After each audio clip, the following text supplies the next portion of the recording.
Dans la deuxième partie, nous avons vu comment mettre en place la connexion sécurisée HTTPS. Dans cette troisième partie, nous allons voir comment changer le type d'interface Jupyter qu'on a au démarrage du Jupyter Hub. Par défaut, on a un Jupyter Notebook, mais on peut le paramétrer pour pouvoir avoir un Jupyter Lab.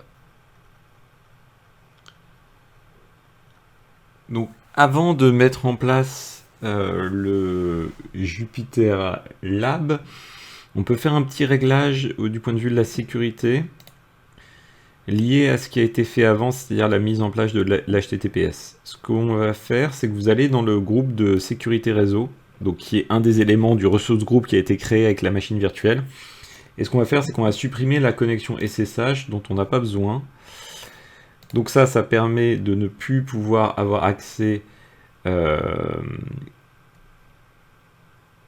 depuis le SSH, ce qui potentiellement peut nous amener à un risque de sécurité. Et donc on peut revenir sur notre machine virtuelle. Donc on va retourner, vous copier l'URL, on retourne sur notre URL, donc voilà, bon, j'étais connecté, si vous n'étiez pas connecté, vous rentrez votre login et votre mot de passe. Je vais refaire comme pour l'HTTPS, je vais ouvrir un terminal. Donc me voilà dans un terminal Linux et je vais taper une commande, celle-ci, qui va me permettre, donc vous voyez, on est dans le Little Jupyter Hub config set et donc en fait je définis un paramètre de la config du Little Jupyter Hub. Et une fois que j'ai fait ça, donc c'est fait, j'ai plus qu'à relancer le hub avec cette commande. Et voilà. Normalement, tout s'est bien déroulé. Donc, pour être sûr que tout a bien été pris en place, tout a été bien pris en compte, ce que vous pouvez faire, c'est redémarrer la machine virtuelle.